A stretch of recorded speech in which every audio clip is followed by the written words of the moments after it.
Hi everyone, it's 6:14 in the evening, Philippine Standard Time. O naa na siya o kanang star. It's August 15, 2024. Then naapod yung moon. Yang man syempre partner ang star og moon. Actually di siya full moon, tungod lang na sa akong cellphone. Ana siya.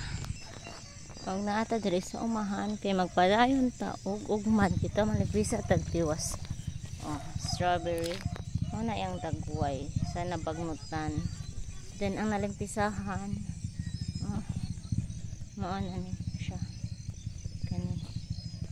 Na strawberry ni mama nga na diha, tas ay nasa na among grapes. Kagani hayag pa nakaingon ko, wow. Nice view guys siya, ang cosmos or marigold. Paana to og flash. May dagway, ngit-ngit naman. Nice guys siya no. Pag maara to. Bye.